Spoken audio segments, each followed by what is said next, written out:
Terminal Bus Sukabumi selalu bangun lebih pagi daripada kota itu sendiri. Saat kabut masih menggantung di atap seng dan suara azan subuh belum sepenuhnya hilang, deru mesin bus sudah menyatu dengan langkah para pedagang kecil yang menata dagangan. Ada kedamaian yang sederhana di sana, kedamaian yang lahir dari kebiasaan, dari rutinitas yang tak pernah dipertanyakan. Para sopir saling menyapa dengan tawa ringan, bercanda soal penumpang dan rute panjang yang akan mereka tempuh. Pedagang kopi menuangkan minuman panas dengan tangan bergetar halus, bukan karena takut, tapi karena udara pagi yang dingin. Tak ada tatapan curiga, tak ada langkah tergesa. Terminal itu seperti rumah besar bagi orang-orang yang hidup dari jalanan. Di sudut peron, seorang ibu memeluk anaknya yang tertidur di pangkuan. Wajahnya lelah, tapi tenang. Ia tahu, di terminal ini, tak ada yang akan mengganggunya. Para pedagang sering berkata, Sukabumi mungkin keras di luar, tapi terminalnya selalu ramah bagi siapapun yang singgah. Bahkan para penarik angkot dan kernet bus percaya pada satu hal yang sama, tempat ini dilindungi oleh rasa saling menghormati. Tak tertulis, tapi kuat. Setiap orang tahu batasnya, setiap masalah diselesaikan dengan bicara, bukan pukulan. Saat matahari mulai naik, terminal semakin hidup. Suara klakson, pengumuman keberangkatan, dan teriakan calo bercampur menjadi irama yang akrab. Tak ada ketakutan di wajah siapapun. Mereka bekerja seolah hari ini akan sama seperti kemarin, aman, sibuk, dan penuh harapan kecil. Namun, di balik tawa dan rutinitas itu, ada sesuatu yang tak disadari. Kedamaian yang terlalu lama sering membuat manusia lengah. Tak ada yang tahu bahwa ketenangan pagi itu sedang menunggu retak pertamanya. Angin pagi berembus membawa debu tipis, seolah menyampaikan firasat yang belum bisa dibaca. Beberapa sopir tiba-tiba merasa tak nyaman tanpa tahu sebabnya, lalu mengabaikannya. Siapa sangka, ketenangan ini akan menjadi kenangan yang mahal. Terminal Bus Sukabumi masih berdiri damai pagi itu. Tapi tak satu pun dari mereka tahu, inilah hari terakhir terminal tersebut mengenal arti aman yang sesungguhnya. Siang itu, panas menggantung berat di atas terminal Bus Sukabumi. Aktivitas tetap berjalan, namun iramanya berubah pelan, seolah ada nada sumbang yang menyelinap di antara suara mesin dan teriakan kernet. Beberapa sopir menoleh ke arah pintu masuk terminal, merasakan sesuatu yang tak biasa, meski belum berani menyebutnya ancaman. Dari kejauhan, terlihat sekelompok pria melangkah masuk dengan santai yang dibuat-buat. Pakaian mereka kusam, tubuh dipenuhi tato, dan tatapan mata mereka tajam seperti pisau tumpul, tak langsung mematikan, tapi menyakitkan. Mereka bukan penumpang, bukan pula pedagang. Cara mereka berjalan menunjukkan satu hal, mereka datang untuk menguasai. Langkah pertama mereka berhenti di lapak pedagang kecil. Seorang pria bertubuh besar menepuk meja dagangan dengan keras, membuat gelas plastik bergetar. Senyumnya miring, penuh ejekan. Terminal rame, iya, katanya pelan, tapi cukup untuk membuat sekitar terdiam. Pedagang itu menelan ludah, tangannya gemetar. Uang berpindah tangan tanpa perlawanan. Bukan karena rela, tapi karena takut. Beberapa pedagang lain mulai menunduk, pura-pura sibuk, berharap tak dipilih berikutnya. Suasana yang tadi hidup mendadak terasa sempit, seperti udara yang ditarik paksa dari dada. Para sopir mulai berbisik. Ada yang mengepalkan tangan, ada yang memilih memalingkan wajah. Mereka tahu tipe seperti ini, datang membawa teror, lalu pergi membawa upeti. Terminal yang dulu disepakati sebagai wilayah damai, kini diinjak tanpa izin. Tawa kasar pecah ketika seorang kernet mencoba menolak. Satu dorongan keras membuat tubuhnya terbanting ke tiang besi. Suara benturan itu menggema, memecah. Ilusi aman yang selama ini dijaga. Tak ada yang berani mendekat.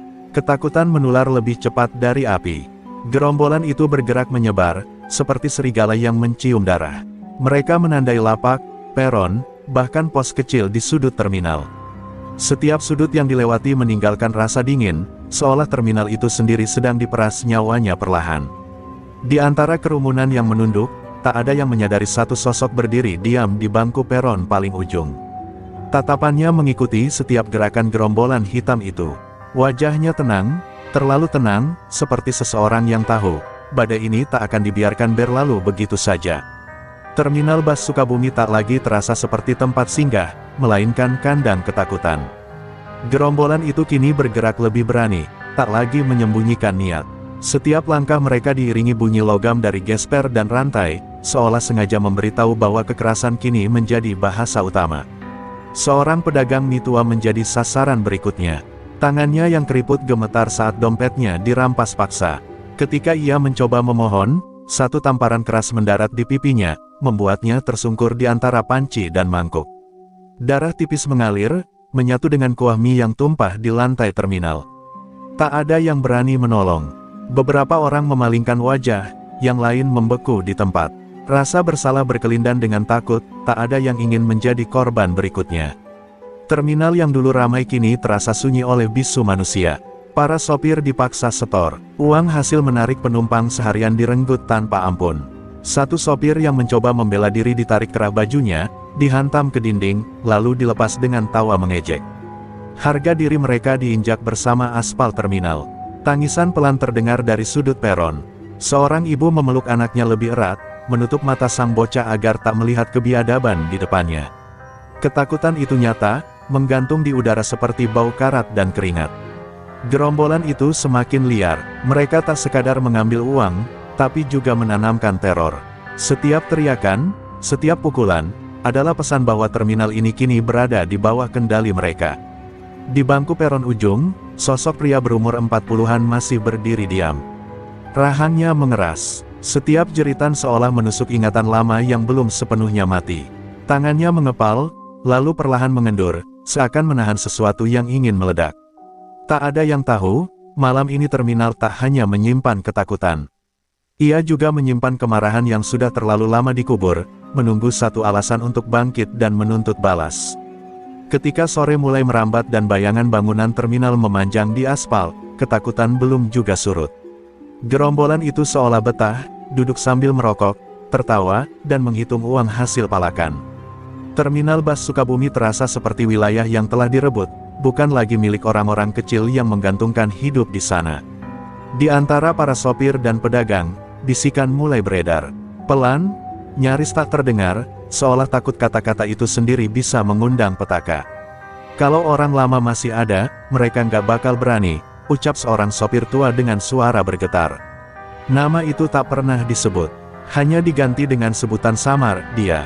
Sosok yang dulu pernah menjaga terminal tanpa seragam, tanpa jabatan, hanya dengan reputasi dan keberanian. Beberapa orang menertawakan bisikan itu, menganggapnya cerita lama yang tak lagi relevan. Namun sebagian lain terdiam. Mereka ingat tatapan dingin seorang pria yang pernah membuat preman manapun memilih pergi tanpa banyak kata. Ingatan itu seperti bara kecil di tengah ketakutan, tak cukup besar untuk menghangatkan, tapi cukup untuk memberi harapan. Gerombolan preman menangkap keganjilan itu. Salah satu dari mereka, menendang kursi plastik dan berteriak, menuntut perhatian. Ada yang keberatan, katanya lantang. Tak ada jawaban, hanya kepala yang tertunduk dan napas yang tertahan. Di bangku peron paling ujung, pria berumur 40-an itu masih ada. Ia mendengar bisikan itu, merasakan getarnya sampai ke tulang. Bahunya sedikit turun, seolah memikul beban yang kembali ditawarkan oleh masa lalu. Matanya menatap lantai terminal yang kini ternoda darah dan uang kotor. Kenangan lama berkelebat, wajah-wajah yang dulu jatuh, jeruji besi, dan malam panjang tanpa suara. Ia menutup mata sesaat, mencoba menolak panggilan yang terlalu akrab. Sore itu, bisikan tentang dia semakin jelas. Dan tanpa disadari siapapun, sosok yang mereka bicarakan berdiri di antara mereka, menimbang satu keputusan yang akan mengubah nasib terminal untuk selamanya. Langit Sukabumi mulai memerah ketika senja turun perlahan, memantulkan cahaya pucat di lantai terminal yang kotor. Di tengah suasana yang menegang, pria berjaket lusuh itu akhirnya bergerak dari bangku peron ujung. Langkahnya pelan, tapi mantap, seolah setiap injakan sudah ia kenal sejak lama. Usianya sekitar 40-an, rambutnya mulai memutih di sisi kepala, wajahnya keras tanpa banyak ekspresi. Jaketnya tampak tua, warnanya pudar, tapi bersih. Tak ada yang istimewa dari penampilannya, kecuali sorot matanya yang dingin dan penuh perhitungan. Beberapa pedagang mengenalinya sekilas, lalu buru-buru menunduk. Ada rasa asing bercampur takut yang tiba-tiba muncul. Mereka seperti melihat bayangan masa lalu berjalan kembali di antara bangunan terminal. Gerombolan preman itu tertawa keras, tak memperhatikan pria tersebut. Bagi mereka, ia hanyalah satu dari sekian orang kecil yang memilih diam. Tak ada yang menyangka, justru diam itulah yang paling berbahaya. Pria itu berhenti tak jauh dari lapak pedagang yang tadi dipukuli. Ia memandang sisa darah di lantai, lalu menoleh ke wajah pedagang tua yang masih terduduk lemas. Rahannya mengeras, napasnya tertahan lebih lama dari seharusnya. Kenangan lama kembali menekan kepalanya. Bukan suara, bukan wajah, tapi perasaan tak terima melihat yang lemah diinjak. Perasaan yang dulu membuatnya kehilangan segalanya. Di kejauhan, seorang preman menoleh dan memperhatikan tatapan pria itu. Ada sesuatu yang membuatnya tak nyaman. Senyumnya menghilang sesaat, digantikan rasa waspada yang tak bisa ia jelaskan.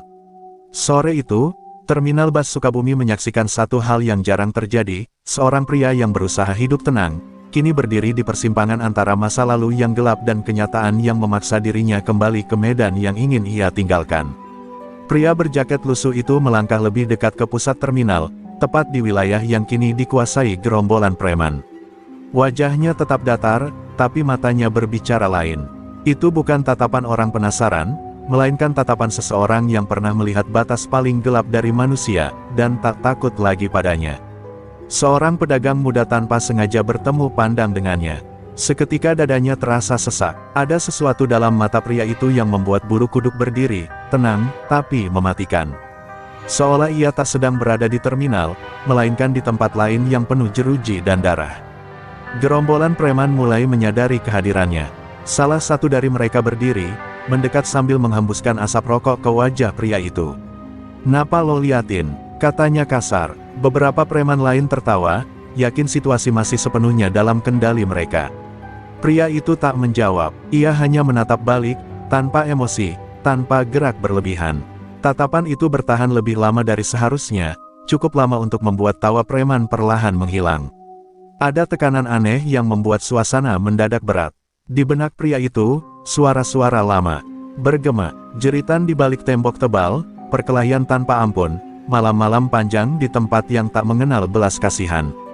Ia pernah bertahan di sana. Ia pernah menjadi lebih kejam dari orang-orang di depannya sekarang. Preman itu mendorong dada pria tersebut, mencoba memancing reaksi. Tubuh pria itu sedikit bergeser, tapi kakinya tetap menapak kuat. Tak ada amarah di wajahnya, hanya kesabaran yang mengerikan. Beberapa sopir memperhatikan dari jauh, jantung mereka berdegup cepat. Mereka tak tahu siapa pria itu sebenarnya, tapi naluri mereka berkata, ini bukan orang sembarangan. Ini orang yang jika bergerak, sesuatu akan pecah. Saat senja benar-benar tenggelam dan lampu terminal mulai menyala redup, mata pria itu menyipit. Di balik ketenangannya, sebuah keputusan mulai terbentuk. Dan ketika seseorang yang pernah melihat neraka mengambil keputusan, biasanya tak ada jalan kembali. Lampu-lampu terminal menyala satu persatu, memantulkan cahaya kekuningan di wajah-wajah tegang yang menahan napas. Suasana menggantung, seperti tali yang ditarik terlalu kencang dan siap putus kapan saja. Gerombolan preman kini sepenuhnya mengelilingi pria berjaket lusuh itu, merasa jumlah adalah kekuatan. Pria itu akhirnya membuka suara. Nada bicaranya rendah, datar, hampir terdengar seperti bisikan. "Pergi sebelum malam," katanya singkat. Tak ada ancaman, tak ada emosi. Justru ketenangan itulah yang terasa mengganggu. Sejenak, terminal seperti membeku. Beberapa orang yang mendengar kalimat itu menelan ludah. Mereka merasakan sesuatu yang tak bisa dijelaskan, seolah kata-kata itu bukan sekadar peringatan, melainkan kesempatan terakhir. Lalu tawa meledak, kasar, menghina. Salah satu preman menepuk-nepuk pipi pria itu dengan punggung tangan. "Lo siapa? Ngatur-ngatur," katanya sambil mendengus. Yang lain ikut mendekat, yakin tak ada yang perlu ditakuti dari seorang pria sendirian. Pria itu tak bergerak, ia membiarkan penghinaan itu berlalu, seperti angin yang lewat di depan batu. Dalam diamnya, ia menghitung jarak, posisi, napas. Semua naluri lama yang seharusnya mati kini bangkit dengan sendirinya. Di sudut terminal, seorang sopir tua memejamkan mata. Ia pernah melihat situasi seperti ini bertahun-tahun lalu, dan ia tahu satu hal pasti, ketika peringatan terakhir diabaikan, yang tersisa hanyalah penyesalan. Preman yang paling besar mendorong pria itu lebih keras. Jaket lusuhnya bergeser, tapi langkahnya tetap kokoh. Mata mereka bertemu, dan untuk pertama kalinya, senyum preman itu benar-benar hilang. Malam turun sepenuhnya di Terminal Bus Sukabumi. Dan bersama gelapnya malam, sebuah batas telah dilanggar. Peringatan telah diberikan, dan kini, konsekuensinya tinggal menunggu waktu. Detik-detik setelah dorongan itu terasa panjang dan sunyi. Tak ada yang bergerak, tak ada yang bersuara. Bahkan mesin bas yang biasanya meraung seolah ikut menahan napas. Pria berjaket lusuh itu menunduk sedikit, bukan karena kalah, tapi seperti seseorang yang akhirnya menerima kenyataan bahwa jalan damai telah tertutup. Gerakan pertamanya cepat, nyaris tak terlihat. Tangan yang tadi diam kini menangkap pergelangan preman yang mendorongnya. Satu putaran pendek, bunyi retakan tulang terdengar jelas, memecah sunyi malam. Teriakan melengking menggantikan tawa yang tadi memenuhi udara. Tubuh preman itu terhempas ke aspal terminal. Ia menggeliat, menjerit, tangannya tak lagi bisa digerakkan. Darah menetes dari pelipisnya, menyerap debu dan oli di lantai. Semua terjadi begitu cepat, seolah terminal sendiri memilih sisi. Gerombolan itu mundur setengah langkah. Bukan karena belas kasihan, tapi karena kaget. Tak satu pun dari mereka menyangka pria itu akan bergerak seefisien dan setenang itu. Tak ada emosi di wajahnya, hanya fokus yang dingin. Salah satu preman mencoba menyerang dari belakang. Pria itu menunduk, memutar tubuh, dan menghantamkan siku ke dada lawannya. Nafas terputus seketika, tubuh jatuh tersungkur tanpa suara. Ketakutan mulai menggantikan keberanian palsu mereka. Para pedagang dan sopir menyaksikan dengan mata membelalak. Ada yang menutup mulut, ada yang memalingkan wajah. Mereka tak bersorak, tak berani berharap, yang mereka lihat bukan pahlawan, tapi badai yang akhirnya dilepas. Pria itu berdiri di antara dua tubuh yang tergeletak. Jaket lusuhnya kini bernoda, napasnya tetap teratur. Ia menatap preman-preman lain satu persatu, seolah bertanya siapa yang ingin menjadi berikutnya. Malam itu, darah pertama menyentuh aspal terminal bas Sukabumi. Dan bersama darah itu, ketakutan mulai berpindah arah, dari orang-orang kecil yang tertindas, menuju mereka yang selama ini merasa berkuasa. Setelah darah pertama tumpah, terminal bas Sukabumi seakan kehilangan suaranya. Tak ada teriakan, tak ada langkah tergesa. Semua membeku dalam diam yang mencekam. Lampu-lampu terminal berpendar pucat, menerangi wajah-wajah yang kini dipenuhi ketakutan baru, ketakutan yang beralih arah. Dua tubuh tergeletak di aspal, mengerang pelan. Preman-preman lain saling pandang, mencoba menakar ulang keadaan. Jumlah mereka masih banyak, tapi keberanian itu retak. Mereka baru saja menyaksikan sesuatu yang tak mereka pahami, kekerasan yang dilakukan tanpa amarah, tanpa ragu. Pria berjaket lusuh itu berdiri tegak. Napasnya stabil, matanya tak berkedip. Ia tak mengejar, tak berteriak. Diamnya justru menekan lebih keras dari ancaman manapun. Ia seperti bagian dari terminal itu sendiri, kokoh, dingin, dan tak bisa digeser. Seorang preman melangkah mundur tanpa sadar. Yang lain mengikutinya. Rantai yang tadi berbunyi garang kini bergetar halus, menabrak aspal dengan suara kikuk. Tak ada komando, tapi naluri mereka berkata, sesuatu telah berubah, dan perubahan itu berbahaya. Di kejauhan, seorang sopir tua terduduk lemas di bangkunya. Matanya berkaca-kaca, bukan karena takut, tapi karena harapan yang tiba-tiba muncul setelah lama terkubur. Ia tahu, malam ini terminal tidak sepenuhnya sendirian. Pedagang-pedagang mulai berani mengangkat kepala. Mereka melihat pria itu, lalu melihat para preman yang kini ragu melangkah. Untuk pertama kalinya sejak siang, udara terasa sedikit lebih ringan, meski bau darah masih menggantung. Pria itu melangkah satu langkah ke depan. Hanya satu, tapi langkah itu cukup untuk membuat gerombolan itu kembali mundur. Tak ada teriakan, tak ada pukulan, hanya pesan sunyi bahwa batas sudah ditarik. Terminal bas Sukabumi tetap membisu malam itu. Namun dalam kebisuannya, sebuah keseimbangan baru mulai terbentuk. Dan semua yang hadir tahu, apapun yang terjadi selanjutnya, tak akan lagi sama seperti sebelumnya. Keheningan yang menyelimuti terminal mulai diisi oleh bisik-bisik pelan. Bukan teriakan, bukan doa, melainkan potongan kata yang terlepas dari mulut ke mulut dengan hati-hati. Seolah menyebutnya terlalu keras bisa memanggil bahaya. Namun rasa penasaran mengalahkan takut. Seorang sopir tua berdiri terlatih, menatap pria berjaket lusuh itu lebih lama dari yang lain. Matanya menyipit, ingatan lamanya bekerja keras.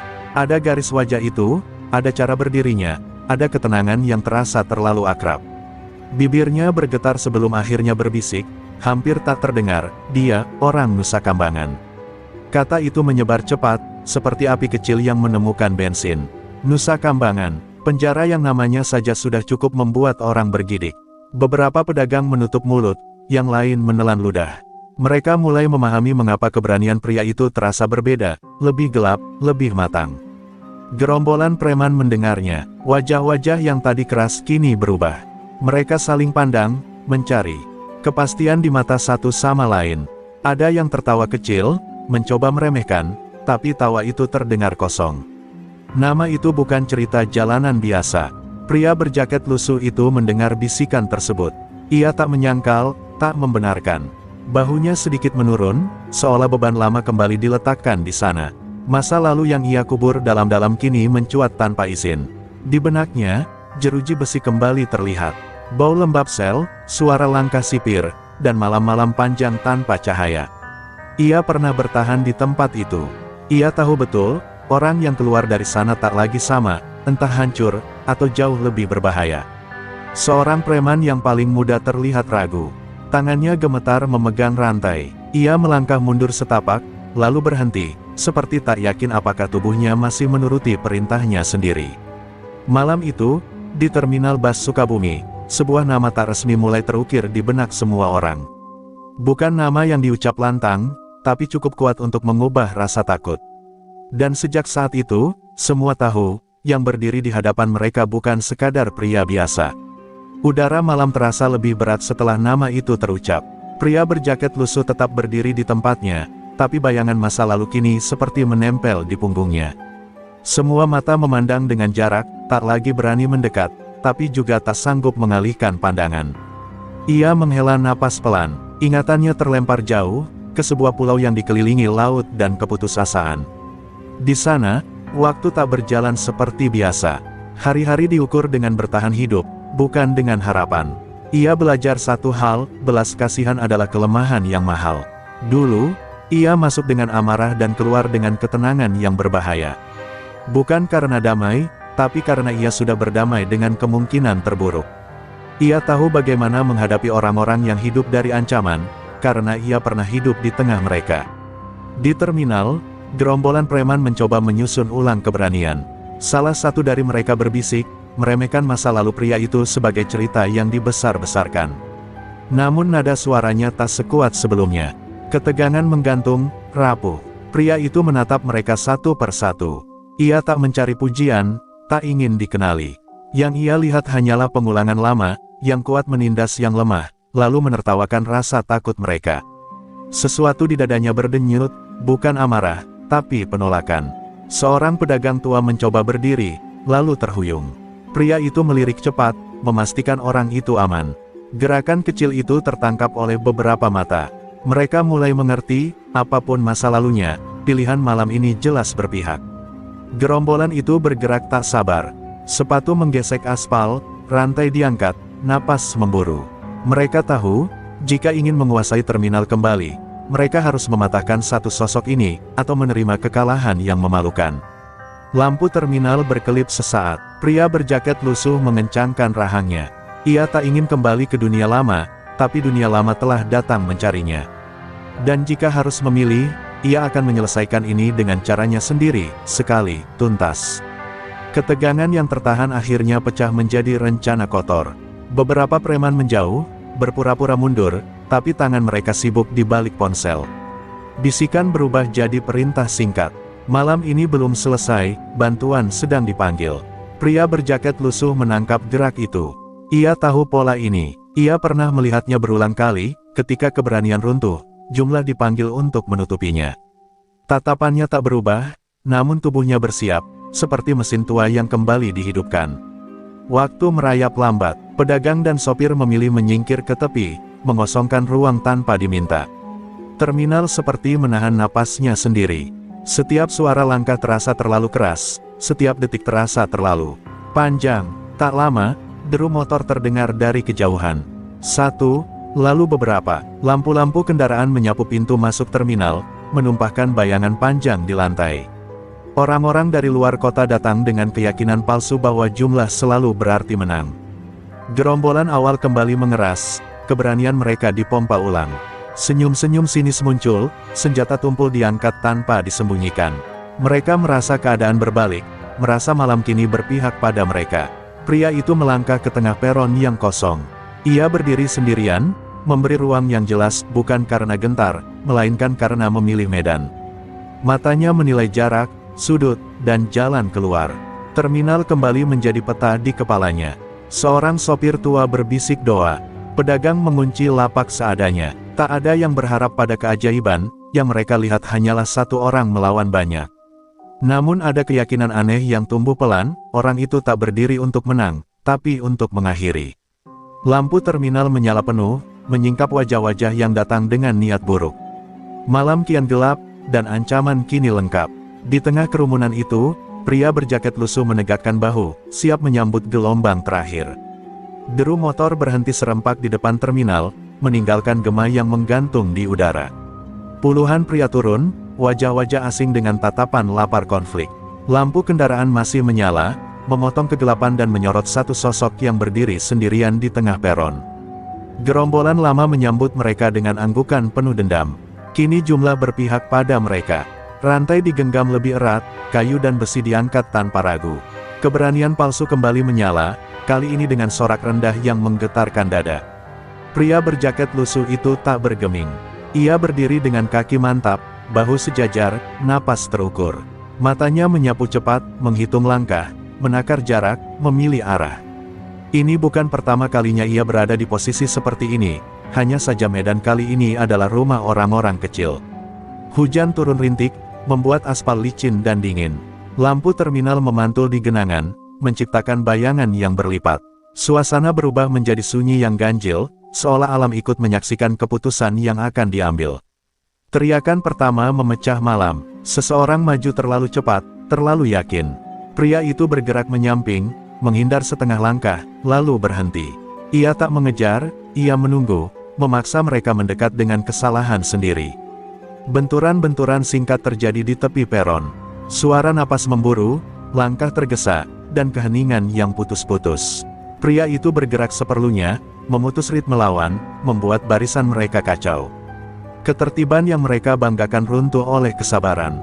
Dari kejauhan, para sopir dan pedagang menyaksikan dengan dada berdebar. Tak ada sorak, tak ada teriakan.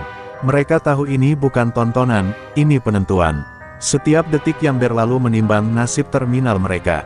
Ketika hujan kian deras dan malam menelan suara, satu hal menjadi jelas, ini bukan soal siapa yang paling banyak.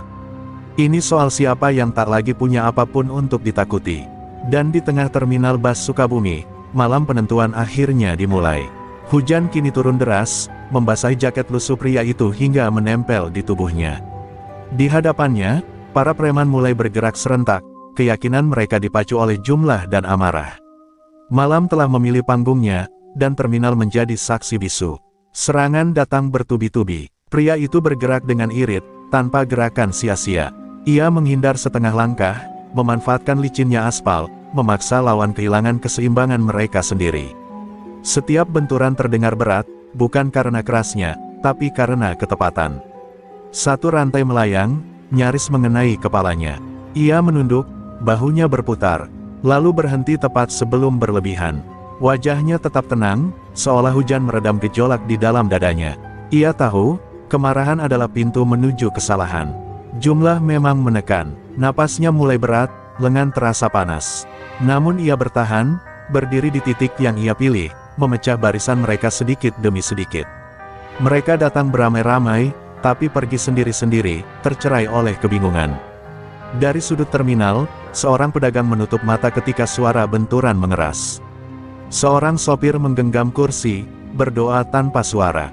Mereka melihat seorang yang pernah jatuh ke dasar kegelapan, kini berdiri melawan bayangannya sendiri. Pria itu tersungkur sesaat, lututnya mencium aspal. Hujan menyapu wajahnya. Sekilas, masa lalu menekan, jeruji, teriakan, malam tanpa akhir. Ia menghela napas, lalu bangkit, bukan karena marah, tapi karena menolak kalah oleh ingatan. Gerombolan mulai ragu, langkah mereka tak lagi kompak. Keberanian yang dipinjam dari jumlah terkikis oleh ketenangan yang tak goyah. Mereka menyadari, yang mereka hadapi bukan orang nekat, melainkan orang yang sudah berdamai dengan risiko. Di bawah hujan yang kian deras, pertarungan itu berubah makna. Bukan sekadar bentrokan, melainkan penghakiman sunyi. Mantan penjahat melawan penjahat, dengan satu tujuan yang tak perlu diucapkan, mengakhiri teror malam ini. Hujan mulai mereda, menyisakan uap tipis yang naik dari aspal terminal. Di antara genangan air, beberapa preman tergeletak kelelahan, sebagian memilih mundur terpincang, meninggalkan keberanian yang tadi mereka pamerkan. Irama malam berubah, bukan lagi gaduh, melainkan terputus-putus oleh napas berat. Pria berjaket lusuh berdiri dengan bahu terangkat, dadanya naik turun. Ada luka di wajahnya, ada perih di sendi-sendi, namun kakinya tetap menapak. Ia tak mengejar mereka yang lari. Ia hanya memastikan satu hal, batas itu telah dipasang dengan tegas. Gerombolan yang tersisa saling pandang, mencari komando yang tak kunjung datang. Senjata-senjata tumpul diturunkan, rantai terlepas dari genggaman. Mereka mundur perlahan, lalu berbalik, memilih pergi sebelum malam menuntut harga yang lebih mahal. Terminal kembali terdengar, bukan oleh teriakan, melainkan oleh bunyi hujan yang menetes dari atap, oleh langkah-langkah ragu yang kembali muncul. Para pedagang mengintip dari balik lapak, sopir-sopir keluar dari persembunyian, memastikan ancaman benar-benar berlalu. Pria itu menoleh, memastikan orang-orang aman. Tak ada senyum, tak ada isyarat kemenangan. Hanya anggukan kecil kepada sopir tua yang berdiri paling depan, seolah berkata, sudah selesai. Beberapa orang ingin mendekat, ingin bertanya, ingin berterima kasih. Namun pria itu mengangkat tangan pelan, cukup satu isyarat untuk menghentikan niat mereka. Ia tak datang untuk dikenali. Ia berjalan ke tepi peron, memandang terminal yang perlahan hidup kembali. Lampu-lampu memantul di lantai basah, menyapu sisa ketegangan. Udara terasa lebih ringan, seperti beban yang akhirnya diturunkan. Malam itu, tanpa pengumuman dan tanpa sorak, ketakutan berakhir. Terminal Bus Sukabumi kembali berdiri, bukan karena kekuasaan, melainkan karena satu keputusan sunyi yang menolak tunduk pada teror. Pagi datang dengan langkah ragu, seolah kota pun ingin memastikan malam benar-benar telah berlalu. Terminal Bus Sukabumi basah oleh sisa hujan, memantulkan cahaya matahari yang malu-malu. Orang-orang kembali berdatangan, lebih pelan dari biasanya, dengan mata yang masih waspada. Lapak-lapak dibuka satu per satu. Pedagang menghitung barang dagangan sambil menoleh ke sekitar, memastikan tak ada bayangan hitam yang kembali. Para sopir menyalakan mesin, suara deru terdengar seperti tanda kehidupan yang dipaksa bangkit setelah trauma. Namun satu hal terasa janggal, pria berjaket lusuh itu tak ada. Bangku peron tempat ia berdiri semalam kini kosong, hanya menyisakan bekas jejak sepatu di lantai yang masih lembab. Seolah ia tak pernah benar-benar hadir. Beberapa orang saling bertanya dengan lirih. Kemana perginya? Siapa namanya? Tak satu pun punya jawaban pasti. Yang tersisa hanya potongan ingatan tentang tatapan dingin dan langkah mantap di tengah kekacauan. Seorang pedagang tua meletakkan secangkir kopi di bangku peron ujung. Bukan untuk diminum, melainkan sebagai tanda terima kasih yang tak sempat diucapkan. Ia percaya, orang seperti itu tak butuh penghargaan, cukup tahu bahwa terminal kembali aman. Di sudut lain, sopir-sopir mulai berani bercanda lagi, meski tawa mereka masih tertahan. Ada rasa aman baru yang tumbuh, bukan karena aturan atau penjagaan resmi, melainkan karena keyakinan bahwa teror bisa dilawan. Nama pria itu tak pernah dicatat, tak ada laporan, tak ada cerita resmi. Ia menjadi kisah yang hidup dari mulut ke mulut, berubah menjadi sosok tanpa wajah yang menjaga dalam diam. Terminal Bus Sukabumi berjalan kembali seperti biasa. Dan di balik rutinitas itu, orang-orang tahu satu hal, selama kenangan tentang malam itu hidup, akan selalu ada batas yang tak berani dilanggar. Hari-hari berlalu, dan terminal Bus Sukabumi perlahan kembali menemukan nadinya. Pedagang kembali berteriak menawarkan dagangan, sopir bersiul sambil menunggu giliran berangkat. Suasana belum sepenuhnya lupa, tapi tak lagi dihantui. Cerita tentang malam itu menyebar cepat, tumbuh dari bisikan menjadi legenda. Setiap orang punya versinya sendiri, tentang seorang pria berjaket lusuh, tentang tatapan yang membuat preman gemetar, tentang hujan yang turun sebagai saksi. Tak ada yang sepakat soal detail, tapi semua sepakat soal satu hal, terminal pernah diselamatkan. Anak-anak terminal mulai mendengar nama panggilan yang muncul tanpa kesepakatan.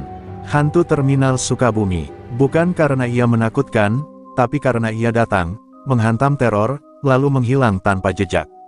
Preman-preman tak pernah kembali. Bahkan desas-desus tentang mencoba pun menghilang dengan sendirinya. Nama Sukabumi kembali menjadi wilayah yang